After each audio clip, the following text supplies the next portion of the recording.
안준현이고요. 네. 저는 1932년 12월 28일생입니다. 네. 그리고 태어나기는 서울입니다. 서울 종로 골롱동이요. 네. 그리고 저희 가족상은 옛날에는 어머니 아버지 계셨고 형님이 있었고요.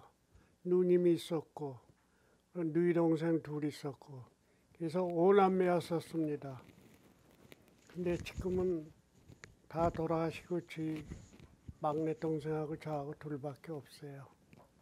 막내 동생은 여기서 살고 있고요. 지금 어머니 아버지는 다 돌아가시고 지금 현재 그렇습니다. 예. 그리고 학교는 도상 나왔습니다. 도산이요? 도상, 경기도상. 경기 도상. 네. 예. 외정 때부터 계기도시역이거든요. 네네. 외정 때 들어가서 있었어요. 그러고 6.25 사변 때는 졸업반이었었습니다. 1950년 12월 1일 날이요. 재국민병으로 입대를 했죠.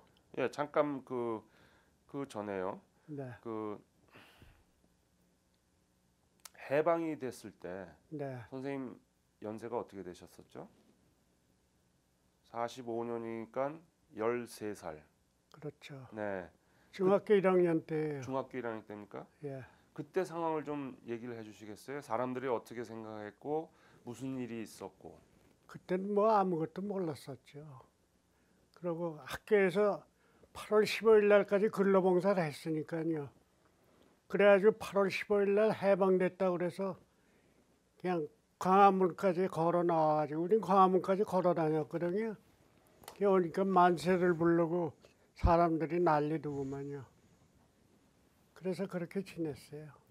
그때 당시에는 공산주의, 민주주의 뭐 이런 논쟁이 없었나요? 그런 걸 몰랐죠, 저희는. 네. 나이가 어리니까 그런 걸 전혀 모르고 우리 형님 세대는 그걸 알았어요. 우리 형님은 저하고 같이 경기도상을 나왔는데 그저 태극기 운운하다가 걸려가지고 헌병대 끌려가지고 혼났어요. 태극교훈이요? 태극기요. 태극기를 흔들다가? 아니요. 태극기를 논쟁을 하다가 아, 그때 학생들 간에 그런 일이 있었어요. 그래가지고 그게 발각돼가지고 헌병대 끌려가가지고요. 죽다 살아났어요. 그 45년대 미군이 한국으로 주둔을 했죠? 네. 미군을 보셨습니까? 그러면 예. 어땠습니까 그때 반응이? 그땐 뭐 코 큰 사람이니까 그런가 보다 했죠. 뭐. 그때 뭘 합니까? 예.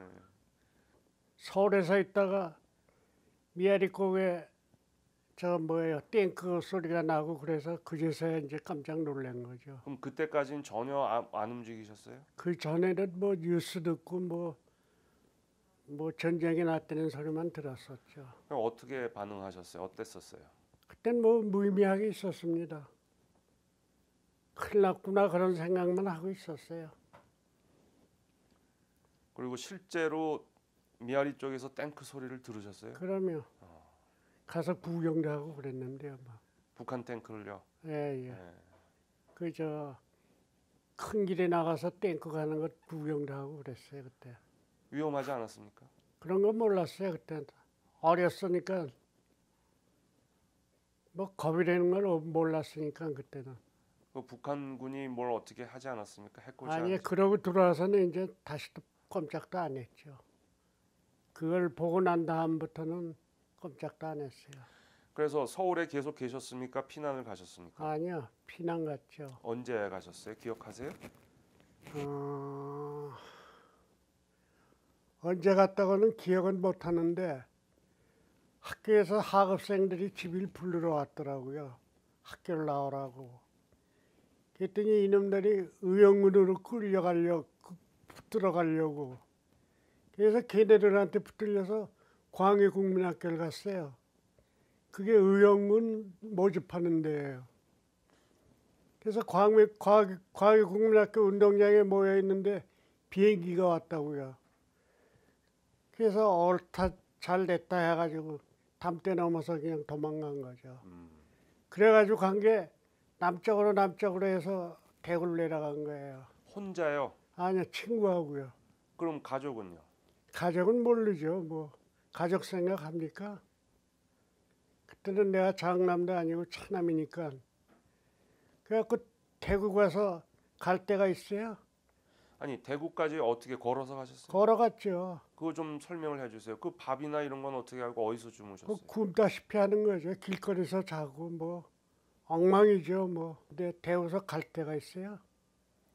그래서 낙동강 전투에 들어갔어요. 우리요. 그때 김성원 씨가 총사령관이었었거든요.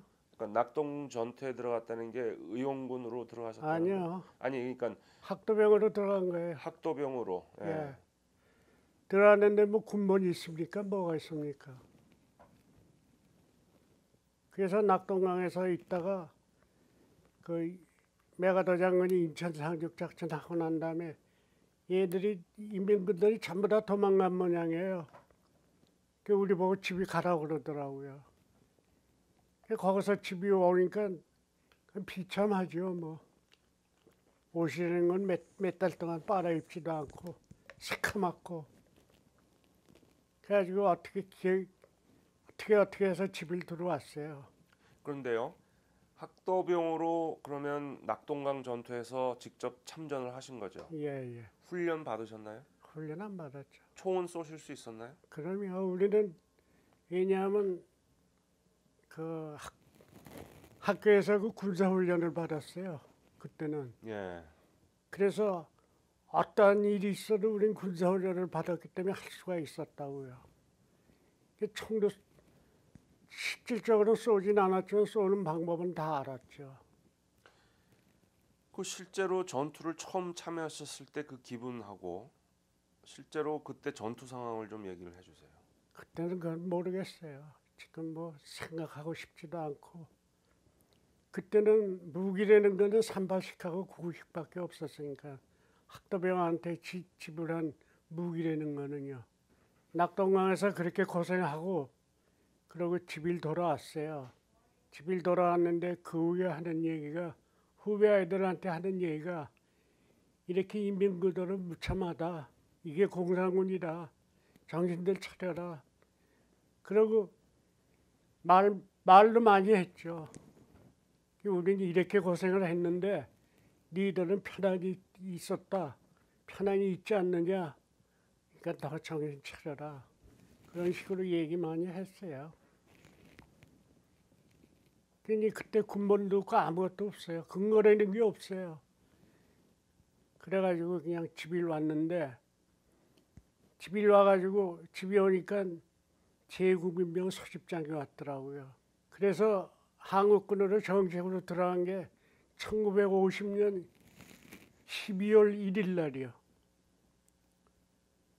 12월 1일 날 소집장소가 비연 앞에 있죠. 비연. 네. 비연 앞에 광장이 소집장소예요. 소집장소에 가보니까 그때 뭐 병사고 사령부가 있습니까? 뭐 있습니까? 그 양짝에 매펴서요. 거기서 병사업물 보더구만요. 그게 이제 그 소집장 내밀고 거기서 이제 수속해가지고 그래갖고 어디 갔느냐 남산국민학교 가서 하루 저녁을 잤어요. 남산국민학교에서. 그러고 난 다음에 그 이튿날 기차 타고 대구를 내려갔다고요. 대구가 어떻게 생긴 건 모르잖아요. 대구도. 대구 내려가니까 방직공장이라고 그래요. 우리 간 데가. 보니까 전부 우리 학도병들만 학교 다니는 친구들이 다 모였더라고요. 아는 분들이 있었습니까? 아이 많았죠. 아. 서울서 나서 서울서 자라고 서울서 큰 놈이 왜 아는 사람이 없겠어요. 맨이죠 뭐. 너도 왔구나 이래가지고 만나가지고 그래갖고 방직공장에 갔었어요. 그게 이제 훈련소죠. 근데 가가지고 무슨 전투훈련 이런 거 한 것도 아니고 우린 학도훈련을 받았기 때문에 그래서 한 바퀴 이렇게 돌아가면서 한 형식만 이렇게 취해가지고 그래가지고 한 보름 동안 한 2주 정도 그냥 그러고 지내다가 12월 20일경에 출동을 했어요. 거기서. 네.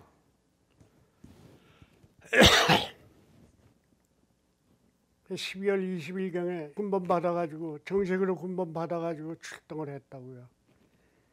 그래가지고 대구 역전 광장에 모였는데 그때 저 그 대구 그 분녀회사 아줌마들이 와서요 막 울고 환성을 해주더라고요. 그때 생각하면 지금 이렇게 눈물이 나요. 그래가지고 거기서 기차를 타고 이제 이동을 했어요. 서울 간다고 그래서 우린 좋다고 그랬어요. 서울커녕 용산역으로 이제 기차가 빠꾸 그래가지고 춘천으로 가더라고요. 춘천 쪽으로 가더니 가평에서 차가 딱 서는 거예요. 아주 병력 반이 내리더라고요. 그러면서 하는 얘기가 이 사람네들은 육사단 7년대로 배속이 된다 얘가. 그러니까 그때 무슨 전투가 글로 참가를 한대요. 그래서 반은 이제 가평에서 반 내리고 반은 춘천으로 갔어요. 그래서 나는 이제 춘천으로 갔다고요. 춘천으로 그래서 반 가평에서 내린 사람은 서창 전투에 투입된 거라고요. 거기다 전멸됐어요. 그래서 나는 이제 7사단에 가가지고 춘천 사범이 7사단 사령부더라고요. 거길 딱 가니까 밤인데 고등학교 이상 나와 그러더라고. 이상 나온 사람들 나오라고. 그래서 나가니까 거기서 추리더라고요. 사단 사령부 각 부처에 2명씩 붙여주고 헌병대 붙여주고 또 우리 통신대 붙여주고. 근데 난 통신대로 갔어요. 그래갖고 그때부터 고생하는 거예요. 그러고 있다가 얼마 안 있다가 그러니까 51년도 1월 1일 날이요. 1월 1일 날 춘천서 후퇴를 하게 됐어요. 후퇴를 하는데 춘천사범서 후퇴를 하는데 행성을 갔어요. 그때 나는 어떻게 운이 좋게 7사단 통신진에 수송부로 배치를 받았어요. 선임하사가 야, 넌 저 가설차 저 조수로 붙어라. 운이 좋았죠. 그러니까 걷지 않게 하느라고 선임하사가 그렇게 해준 거예요. 그냥 그 사람 많은데 조수니까 뭐 어떻게 해요. 비집고 이제 차를 타고 행성을 갔어요. 행성을 갔는데 그만 포위 당해가지고 나가질 못하는 거예요. 그러고 하루 있었는데 포위 막 뚫었다고. 보급이 있어요? 뭐 있어요? 비행기가 와서 낙하산 보급을 해주더구만요. 그래서 그거 먹고 있다가 하루 있으니까 뚫었다 이거야. 그래가지고 원주로 해가지고 어디로 갔느냐 하면 영월로 갔어요. 영월 발전소가 우리 7사단 사령부였었다고요. 근데 영월을 가니까 우리 사단장이 우리 연대가 어디로 간 줄 모른대요. 통신되니까 무선차가 다 6번망 있고 연대망 있고 각 예야 부대망 있고 이렇게 통신차가 있거든요. 그래서 사단장이 연대가 어디 간 줄 모르니까 연대를 찾느라고 그냥 무전차 안에서 밤을 새다시피 하더라고요. 며칠 동안은. 그래가지고 우리는 어디 갔었느냐 하면 밤치요. 영월구 탕왕에 들어가는 광부들 탕왕에 들어가는 데가 밤치라는 데예요. 거기 있었거든요. 그래가지고 뭐 그때부터 뭐 어떻게 된 건지 일로 가면 절로 가고 절로 가면 절로 가고 그냥 전진했다 후퇴했다 전진했다 후퇴했다. 그 바람에 강원도 일대를 안 돌아다닌 데가 없어요. 그래갖고 낭정에 후퇴할 적에 우리 경상도 춘향까지 내려가 있었다고요. 그러니까 그 고생이라는 건 말도 못하는 거죠 그때. 그러니까 쫄병에서 계급장도 달아보지도 못하고 명찰 하나 제대로 달아보지도 못했어요. 그러니까 뭐가 뭔지를 모르고 그런 와중에 그냥 그런 군대 생활을 시작한 거예요. 그러니까 전방에서 그냥 어떤 때는 포대 옆에서 잠들자고 포 뻥뻥 쏘는데 그 옆에서 잠들자고 거기서 밥도 먹고 전진도 했다 후퇴도 했다. 이제 상관에 전진하려면 전진하고 후퇴하려면 후퇴하고 그런 생활을 몇 년을 했어요. 음식은 뭘 주로 드셨어요? 음식은 그 주사반에서 밥 해주면 밥도 먹고 주로 이제 밥하고 국하고 한 그릇이거든요. 그거 없으면 양놈들 레이션 주면은 걔네들이 막 줘요. 네. 그것도 먹고 뭐 다 닥치는 대로 막 먹었어요 그때. 미군들하고 관계가 어떠셨어요? 좋았어요 그때는요. 미국 아이들이 그 저 뭐야 막 줘요. 막 관물 받고 박수도 막 줘요. 그럼 그 열어보면 작업복도 미제만 나오고 그래요. 우리는 미제만 입고 있었다고요. 그렇게 개인들이 인심이 좋았다고요. 그리고 잘 대해줬나요? 그러면 잘 되어졌어요. 아주 그 우리가 어리다 그래서 시오리 그러더라고요. 그 새끼들이. 군번은 0158017인데 재군번을 또 받았어요. 0736570으로요. 그 대구서 받은 군번은 0158017이에요. 춘향까지 내려간 게 아마 7사단에서 처음일 거예요. 그래가지고 쭉 북진에서 올라가다가 어디서 브레이크가 걸렸느냐 하면 나는 인재가 있었어요. 그리고 우리 7사단이 원통지에서 망하다시피 했다고요. 전면하다시피 했다고. 그때 우리 7사단 사단길 뺏겼다고요. 걔네들한테. 그때 중공군이 내려온 거예요. 그때 단양으로 해서 춘향까지 내려간 거라고요. 그러니까 어떻게 후퇴하고 어떻게 전진한 걸 잘 몰라요. 통신부장이 얼굴도 못 볼 때가 많아요. 중대장도 얼굴 못 볼 때도 많고요. 우린 그렇게 군대 생활을 그렇게 했습니다. 양구에 있었는데 참 우린 많이 반대를 했죠. 이게 휘전되면은 이게 통일이 안 된다 해가지고 많이 반대를 했어요. 근데 군대에서 반대를 하면 뭐합니까? 그때 한참 전투가 심했어요. 우리 7사단 옆에 8사단이 있거든요. 근데 8사단이 한 70리를 후퇴했어요. 그래가지고 이 70리를 밀고 올라가기 위해서 사방거리에 한 그냥 20개 연대가 집결을 했었다고요. 난 거기에는 안 꼈지만 난 통신되니까 자주 왔다 갔다 하거든요. 그래서 그 상황을 잘 알죠. 그러고 있다가 그러니까 한 뼘의 땅이라도 안 뺏기려고. 그러면 그래서 이렇게 70리를 후퇴했다고요. 그러니까 쟤네들은 한 뼘이라도 더 찾으려고. 그게 휴전 당시예요. 이 양구 저수지를 두고선 70리를 8사단이 후퇴를 했다고요. 이걸 밀고 올라가기 위해서 아군이 아주 가진 힘을 다 썼어요. 그래서 현 휴전선까지 밀고 올라간 거라고요. 그때 8사단하고 미군이 같이 했나요? 아니면 그 아니요. 지역에서 외국군은 누가 있었나요? 외국군은 모르겠어요. 우리 7사단 옆에 8사단이 있었거든요. 왜 또 관심이 많이 가느냐 하면 우리 형님이 8사단 10년대 있었거든요. 형님도 같이 참전을 네. 하셨어요? 형님도 같이 참전했죠. 형님은 8사단 10년대 있었다고요. 우리 형님은 나보다 입대하는 빨라요. 그러니까 피난통에 군에 들어갔다고요. 그러니까 형님이 옆에 8사단이 있으니까 내가 관심이 더 많을 수밖에. 형님을 만나보신 적이 있나요? 예, 거기서 만났어요. 어. 저기 양구 536 지나면 문등리라고 있어요. 거기서 형님을 만나봤어요. 그 만날 때 장면이 어땠어요? 어떻게 뭐? 만나셨어요? 말도 못하죠. 만난 거는 아버지한테 편지 받아보고 알았는데 그 당시에도 편지가 왔다 갔다 했어요? 그때는 편지가 왔어요. 내가 어떻게 연락이 돼가지고 아버지한테 편지를 왔는데 네 형이 10년대 있다는 것만 가르쳐 주더라고. 그래서 내가 10년대를 찾아갔죠. 우리 바로 인접부대니까 그게 어디냐면 양구 536고 지나면 문릉리라고 있어요. 거기 10년 내가 있더구만요. 거기 가서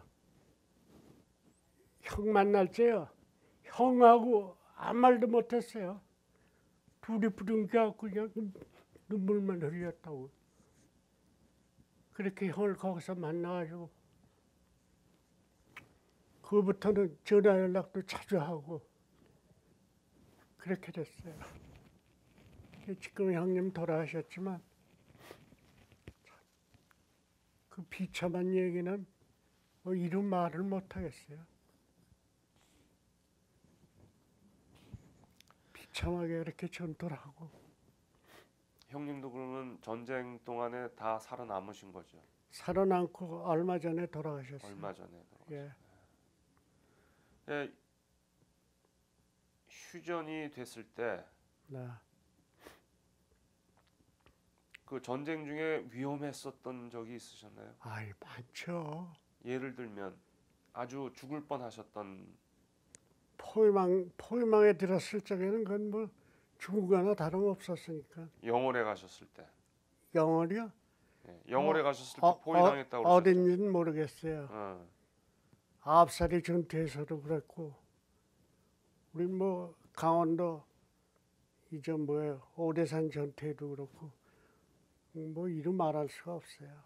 한국군이 제대로 싸울 만한 그 전력이나 네. 경험이나 네. 또는 지휘관이나 이런 면에서 그때 한국군이 어땠습니까?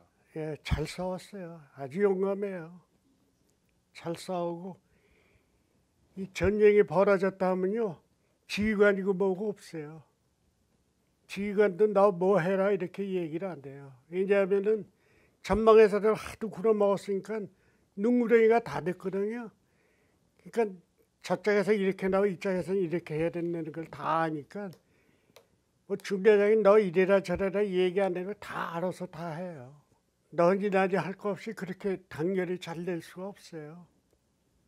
아주 우리 소대원도 그렇고요 중대원도 그렇고 그렇게 단결이 잘 돼요. 그만큼 전투 경험을 많이 했거든요. 그럼 벌써 50년, 51, 52, 53, 내가 54년도에 제대를 했거든요. 그러니까 휴전할 때까지 4년 동안을 그 고생을 했으니 뭐 좀 많이 했겠어요. 그래서 언제 미국에 오시게 되셨습니까? 저는 84년도 4월 달에 들어왔습니다. 여기. 하와이에서 3년, 캘리포니아에서 한 20년, 그리고 여기 거의 한 10년 가까이 돼요. 예. 여기에 한국전 6.25 참전한 한국 분들 많이 계십니까? 예, 몇 분이나 많아요. 계신가요? 지금 우리가 본처에 보고한 인원이 42명이에요. 한국 돈으로 12만 원. 예. 그거 받고 있어요. 계속 받고 계시고요. 예, 예. 그게 아마 한국에서도 마찬가지인 걸로 알고 있습니다. 예, 예. 예. 그러고 알고 있어요. 그리고 미국도 워낙 베테랑들이 많기 때문에 정부에서 이렇게 돈을 주거나 보상금을 지급하는 경우는 거의 없는 것 같아요. 예, 예. 그 전투하셨을 때 부상당한 적은 없으셨나요? 부상은 안 당했어요. 아, 그 3년 동안 전투를 하시면서 예, 예. 그러니까 천운을 타고 나셨네요. 우린 그랬어요. 그때 제발 좀 파편지에다 하나 맞아서 후방으로 이송해 갔으면 좋겠다. 그때 막 그만큼 그랬다고. 힘드셨던 거죠. 우리 한국의 후세대들에게 예. 한국 전쟁의 6.25 전쟁의 교훈. 세상 똑바로 살면서 우리가 고생한 걸 갖다 기초를 삼아서 니들도 똑바로 살아라 하는 게 제 바람이에요. 우리 애들한테도 그래요. 우리는 6.25 때 먹을 게 없어갖고 굶다시피 했는데 내가 오대산에서 겪은 얘기를 해요. 왜냐하면은 오대산 넘어 을시동이라는 데가 있어요. 근데 거기에 집이 두 채가 있어요. 근데 거기는 노인네들만 사는데 그 양반네들은 차도 못 보고 기차도 못 보고 그런 노인네들이에요. 근데 왜 우리가 거길 가게 됐느냐면 우리는 통신대니까 이제 의무가 통신 가설을 해야 할 의무가 있어요. 근데 그 당시에는 이런 핸드폰이 없고 저 유일하게 통신망이라는 건 줄밖에 없었다고. 그것도 1TT선이 아니라 110선이에요. 굵은 선이에요. 그래서 이걸 차에다가 한 차 잔뜩 싣고 쫄병들 사역병을 풀어다가 모집을 해가지고 중대에서 사역병을 모집해가지고 월정사 아시죠? 월정사까지 슬리코다를 그걸 싣고 가서 거기서 와이어를 이렇게 해가지고 하나씩 미어가지고 월정사서부터 그걸 클리면서 오대산을 넘어가는 거예요. 가설을 해가면서.